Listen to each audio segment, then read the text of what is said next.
اب اس دوسری حدیث مبارک میں نواس ابن سمعان الکلبی کہتے ہیں کہ ایک دن حضور پاک صلی اللہ علیہ وسلم نے دجال کے بارے میں ذکر کیا، اونچاریوں نے اوپر نیچے ہر چیز اس کے بارے میں بیان کی،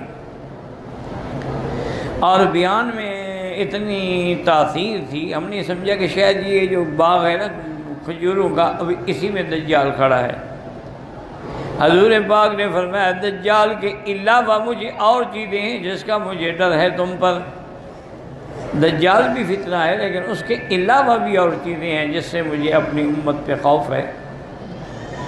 فَإِن يَخْرُجْ وَأَنَا فِيكُمْ، اگر دجال نکلا اور میں موجود ہوا، میری زندگی میں آیا، پھر تو میں ہی اس کا مقابلہ کروں گا، میں ہی کافی ہوں۔ لیکن اگر وہ نکلا اور میں موجود نہ ہوا، یعنی میری موت کے بعد، وفات کے بعد آیا، تو پھر ہر بندہ جو ہے وہ اپنی طرف سے اس کا دفاع کرے گا۔ اللہ تبارک و تعالیٰ میرے خلیفہ ہیں، ہر مسلمان پر نگہبان ہیں، نگران ہیں، اللہ مدد فرمائیں گے۔ آپ نے فرمایا کہ میں تمہیں اس کی نشانیاں بتا دیتا ہوں کہ وہ ایک نوجوان ہوگا، اس کے بال جو ہیں نا وہ گھنگرالے ہوں گے، اور ایک آنکھ اس کی ایسے باہر نکلی ہوگی جیسے چھوٹا سیب کا دانہ ہوتا ہے، اور شام اور عراق کے درمیان سے وہ نکلے گا۔ اس کے بعد پھر وہ یمین شمال ساری دنیا میں جائے گا، کیونکہ دجال جو ہے وہ پوری دنیا میں جائے گا۔ اس کو جیسے کہ ابلیس لعین کو اللہ نے استدراجی قوت عطا فرمائی ہے کہ وہ جہاں چاہے جا سکتا ہے، اسی طرح دجال کو بھی ایک استدراجی قوت ہوگی کہ وہ بھی جہاں جائے جا سکتا ہے۔ تو ساری دنیا کو نعوذ باللہ وہ پھرے گا، اور ایک قوت اس کے بعد یہ بھی ہوگی کہ وہ زمین کو اگر آرڈر کرے گا، حکم کرے گا کہ اخرجی کنوزہ، کہ اپنے خزانے باہر نکالو، تو زمین کے اندر جو بھی دفن ہے، موتا ہے یا سونا چاندی ہے، سب باہر پڑا ہوگا، اور دریاؤں کو جو خشک ہو چکے ہیں حکم کرے گا چلو تو وہ چل پڑیں گے۔ یعنی اس کے پاس یہ قوت ہوگی استدراجی، اسی کو دیکھ کے لوگ جو ہے وہ گمراہ ہوں گے اور زیادہ سے زیادہ برباد ہوں گے، اور اصل اس کا جو ہے وہ یہود سے ہوگا۔ اور اس کے بعد حضور نے فرمایا کہ وہ یعنی جب مکہ اور مدینے کا رخ کرے گا نا تو اس میں وہ نہیں داخل ہو سکے گا۔ لا يدخلها الطاعون ولا الدجال، حضور نے فرمایا نہ تو طاعون کی بیماری داخل ہوگی اور نہ ہی دجال آئے گا۔ علی انقابها الملائکہ، مکے اور مدینے کی سرحد پر، اس کے حرم کی حدود پر اللہ کے فرشتے پہرا دے کے کھڑے ہوں گے، اگر وہ آنے کی کوشش کرے گا تو اس کو بھگا دیں گے۔ تو اس لیے مکہ اور مدینہ منورہ میں دجال داخل نہیں ہوگا۔ اور اس کے بعد حضور نے فرمایا کہ وہ جب رہے گا تو تم لوگ اپنے عقیدے پہ، اپنے ایمان پہ پکے رہنا۔ قلنا یا رسول اللہ وَلَبْسُهُ فِي الْأَرْضِ، ہم نے پوچھا کہ حضور وہ کتنا عرصہ رہے گا؟ قال 40 یوماً، 40 دن، لیکن وہ دنوں کا فرق ہوگا۔ یومن کا سنۃ، وہ ایک دن سال کے برابر ہوگا، اور یومن کا شہر، دوسرا دن جو ہے وہ مہینے کے برابر ہوگا، وہ یومن کا جمعہ، اور تیسرا دن جو ہے وہ ایک ہفتے کے برابر ہوگا، وہ سائر ایام ہی کا ایام، باقی ہے وہ ایسے دن ہوں گے جیسے تمہارے ہیں۔ قلنا یا رسول اللہ فذاک الیوم الذی ہوا وکثرۃ یکفینا فیہ صلاۃ یوم ولیلۃ، قال لا اقدر له قدرا۔ تو سب سے دیکھیں نا کہ صحابہ کا کتنا بڑا ایمان ہے۔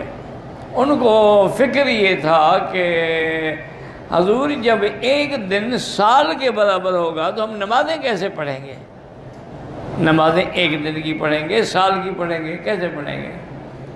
تو حضور پاک نے فرمایا کہ نہیں، نمازیں تم اپنے اندازے کے مطابق ٹائم سیٹ کرو گے تو اس کا تک اندازہ کر لو گے کہ اتنے گھنٹے دن ہے، اتنے گھنٹے رات ہے، تو یہ دن کی نمازیں ہیں اور یہ رات کی نمازیں ہیں۔ وہ نمازیں آپ کو 5 ہی پڑھنی ہوں گی اور اپنے اندازے سے پڑھنی ہوں گی۔ اس کے مطابق یعنی ایک ایسے بات بھی ہے کہ جیسے اب آپ ناروے وغیرہ جائیں نا جی، تو اس کے بالکل قریب وہ جگہ ہے جہاں پر دن اور رات جو ہے نا جی وہ 6 مہینے کے ہوتے ہیں۔ 6 مہینے کا دن ہوتا ہے اور 6 مہینے کی رات ہوتی ہے۔ تو وہ لوگ جو ہیں وہ بھی پھر اندازہ کر کے جو مسلمان ہیں نمازیں پڑھتے ہیں، ان کو اندازہ کرنا پڑتا ہے، یا ان کو یہ کرتے ہیں کیونکہ قاعدہ یہ ہوتا ہے کہ اقرب المطالع کہ بھی اس کے قریب کون سا ملک ہے جس کے اوقات کو دیکھ کے آدمی تقدیر اندازہ کرے گا۔ تو آپ نے فرمایا تم بھی اندازہ کر کے نمازیں پڑھو گے۔ نماز تو ایسی عبادت ہے کہ وہ کسی حال میں بھی نہیں چھوڑی جا سکتی۔ اور اس کے بعد آپ صحابہ نے پوچھا وَأَسْرَعُهُ فِي الْأَرْضِ قَالَ كَالْغَيْثِ اسْتَدْبَرَتْ الرِّيحُ۔ صحابہ نے پوچھا حضور وہ کتنی یعنی تیز سفر کرے گا؟ آپ نے فرمایا یوں سمجھ لو کہ جیسے بادلوں کے پیچھے ہوا لگی ہوتی ہے نا، بادل بھاگ رہے ہوتے ہیں، ایسے وہ چلے۔ قَالَ يَمُرُّ بِالْحَيِّ وَيَدْعُوهُمْ وَيَسْتَغْفِرُونَ وہ کسی قبیلے پہ گزرے گا تو ان کو بلائے گا کہ تم مجھ پر ایمان لے آؤ۔ وہ اس پر ایمان لائیں گے تو وہ کہے گا اچھا آسمانوں سے بارش برسو تو بارش شروع ہو جائے گی۔ وَالْأَرْضَ فَتَنبُتُ زمین سے کھیتیاں نکل پڑیں گی، برکات ظاہر ہو جائیں گے۔ وَتَرُوحُ عَلَيْهِمْ صَالِحَةٌ مِثْلَ مَا كَانَ ذَرِيعًا وَأَمَدَّهُ خَوَاصِرَ وَأَصْبَغَهُ ذُرُوًا۔ اب ان کے جانور جب جائیں گے وہ چل کے اپنے پیٹ بھر کے آئیں گے، ان کے پیٹ بھرے ہوں گے، پسلیاں باہر یعنی پیٹ باہر نکلے ہوں گے، اور ان کے تھن جو ہیں دودھ والے وہ بھی بھر چکے ہوں گے دودھ سے۔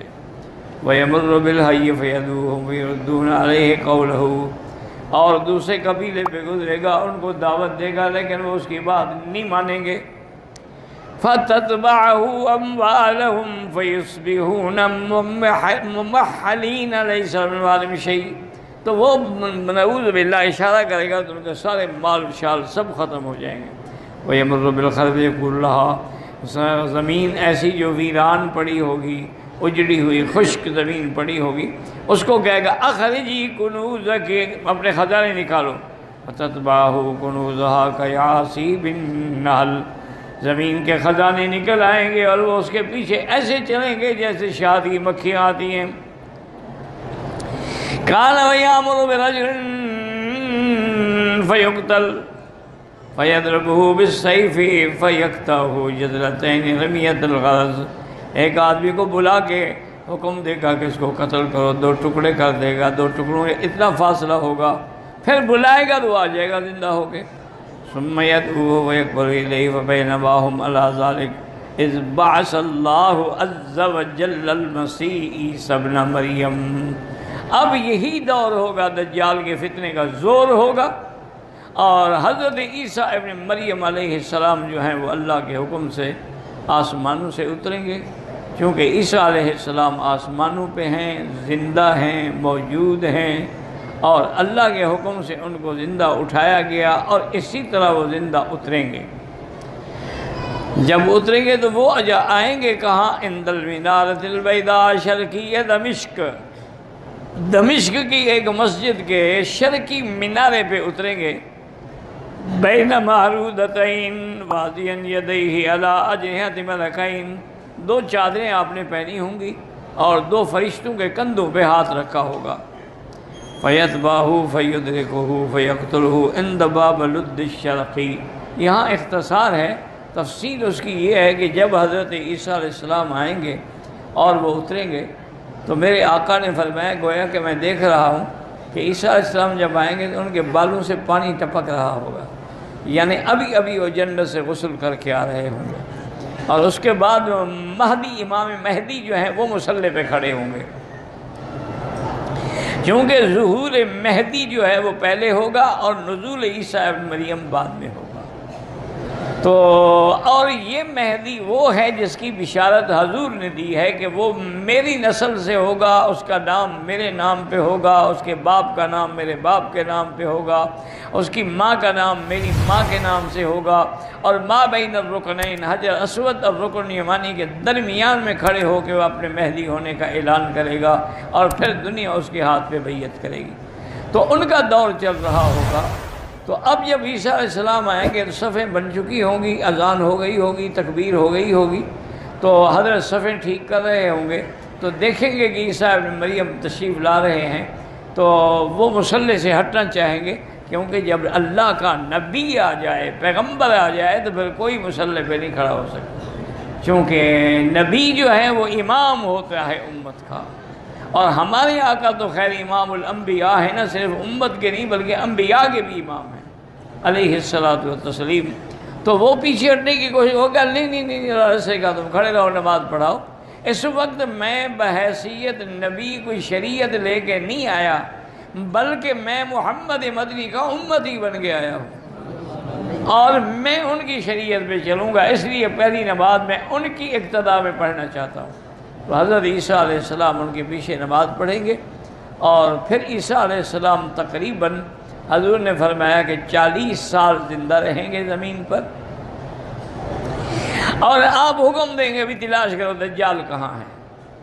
تو دجال جو ہے وہ باب لد جو ہے یہ اسرائیل میں اب بھی وہ جگہ بڑی مشہور ہے، وہیں آ کے یہ عبادت کرتے ہیں یہودی، چونکہ دجال یہودی ہوگا نا، وہ ان کا امام ہے نا، تو اس کے آنے کی انتظار میں ہے یہ کہ وہ دجال کب آئے گا۔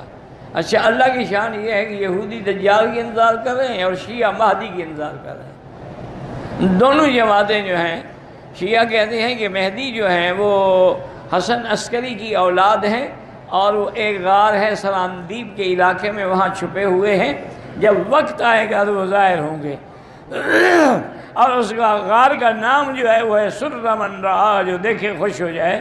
اور ان کے عقیدے میں یہ زمانہ جو ہے غیبوبت کبریٰ کا زمانہ ہے کہ امام غائب ہے، اس لیے ان کا امام مصلی پہ کبھی کھڑا نہیں ہوتا، مصلی خالی رہے گا، ساتھ کھڑا ہوگا، کیونکہ امام کی یہ تو امام کی جگہ ہے اور امام صاحب غائب ہے، تو یہ تو نائب بن کے ان کی نماز پڑھاتے ہیں۔ تو یہ بھی ایک حالانکہ یہ بالکل جھوٹا مہدی ہے جس کا وہ کہتے ہیں حسن عسکری کی اولاد ہی کوئی نہیں ہے، تو اس کا بیٹا مہدی کیسے بن گیا جب وہ کہتے ہیں میری تو کوئی اولاد ہی نہیں ہے؟ اور پھر اتنا عرصہ غار میں بیٹھے ہوئے، اچھے امام ہیں، لوگ تباہ ہو رہے ہیں، امام صاحب غار میں بیٹھے ہوئے ہیں۔ اور یہ بھی ان کا عقیدہ ہے کہ جو اصل قرآن ہے نا بی بی فاطمہ والا، وہ اسی امام کے پاس ہے، یعنی اس کا مطلب امت گمراہ ہوتی ہے، امام صاحب قرآن چھپا کے بیٹھے ہوئے ہیں، قرآن پڑھنے کے لیے آیا، پڑھانے کے لیے آیا کہ چھپانے کے لیے آیا ہے؟ تو بہرحال جیسے یہ جھوٹے ہیں، وہ یہودی بھی جھوٹے ہیں کہ بھئی دجال اترے گا، وہ ہمارا امام ہے، پھر پوری دنیا پہ ہماری سلطنت ہوگی۔ تو حضرت عیسیٰ علیہ السلام پہنچیں گے لد پہ، وہ وہاں موجود ہوگا۔ جب اس کی نظر پڑے گی نا عیسیٰ علیہ السلام پر، تو حدیث پاک میں ہے کہ یذوب کما یذوب الملح فی الماء، ایسے گلنا شروع ہو جائے گا جیسے نمک پانی میں ڈالو تو گل جاتا ہے، اور حضرت اس کو وہیں قتل کریں گے۔ فیکسر الصلیب، اور عیسائیوں کی جو صلیب ہے اس کو توڑیں گے، مانا اس کی طاقت کو ختم کر دیں گے، ورنہ ایک صلیب توڑنے سے کیا فرق پڑتا ہے، وہ تو ان کے ہر کے آدمی کے گلے میں صلیب ہے۔ معنی یہ ہے کہ ان کی طاقت ختم ہو جائے گی۔ حضور نے فرمایا کہ یملأ العدل عدلا و قسطا، کہ زمین پر عدل و انصاف کا دورہ ہو جائے گا، اور اتنی دولت ہوگی، اتنی آمدنی ہوگی کہ زکوٰۃ لینے والا غریب کوئی نہیں ہوگا۔ اتنا حضرت عیسیٰ علیہ السلام کے زمانے میں فیض ہوگا، اللہ کی رحمتیں ہوں گی، اللہ کی رحمت کی برساتیں ہوں گی کہ کوئی کسی کے گھر میں محتاج نہیں ہوگا۔ اور آپ نے فرمایا کہ انہ یتزوج، پھر عیسیٰ علیہ السلام شادی بھی کریں گے، تو اس کے بعد فرمایا کہ پھر وہ ہجرت کریں گے مدینہ شریف۔ مدینے میں آنے کے بعد ان کی موت جو ہے وہ مدینے میں آئے گی، وہ یدفن فی روضتی، اور میرے روضے میں دفن ہوں گے۔ حضور نے فرمایا کہ میرے روضے کے اندر اللہ تبارک و تعالیٰ کے حکم سے ایک قبر صدیق کی ہے، ایک فاروق کی ہے، اور ایک عیسیٰ علیہ السلام کی ہے۔ اور پھر دوسری حدیث میں حضور نے صحابہ کو نقشہ بھی بنا کے دکھایا کہ ہاکذا نبعث یوم القیامہ، اس طرح ہم کھڑے ہوں گے قیامت کے دن کہ عیسیٰ میرے ساتھ ہوں گے، ابو بکر دائیں ہوں گے، عمر بائیں ہوں گے، پھر ان سب کو لے کے میں آؤں گا جنت البقیع الغرقد، بقیع الغرقد قبرستان جو ہے مدینے کا، اس پہ آؤں گا، وہ بھی سب کھڑے ہو چکے ہوں گے حضرت عثمان کی قیادت میں، ان کی قیادت حضرت عثمان کریں گے کیونکہ وہ خلیفہ راشد ہیں اور حضور صلی اللہ علیہ وسلم کے داماد ہیں۔ فرمایا ثم انتظر اہل مکہ، تھا پھر میں مکے والوں کی انتظار کروں گا۔ پھر مکے والے بھی پہنچ جائیں گے، اجعلہم علی یمینی، ان کو میں دائنے ہاتھ پہ، مدینے والوں کو بائیں ہاتھ پہ۔ تو صحابہ نے پوچھا حضور ہمیں بائیں ہاتھ پہ کیوں رکھیں گے؟ آپ نے فرمایا مکے والے تو مہمان ہوئے، تم تو گھر والے ہو، تو مہمان کی تکریم کرنی پڑتی ہے۔ پھر مکے والوں نے سب سے پہلے قربانی دی، سب سے پہلے اسلام لائے، سب سے پہلے میرے لیے جانیں قربان کی، تو ان کا حق جو ہے وہ اسی طرح بنتا ہے۔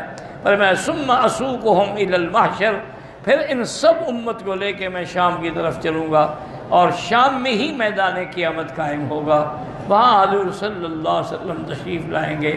اللہ تبارک و تعالی ہر مسلمان کا خاتمہ ایمان پہ فرمائیں، اور سرکار دو عالم صلی اللہ علیہ وسلم کی شفاعت نصیب فرمائیں۔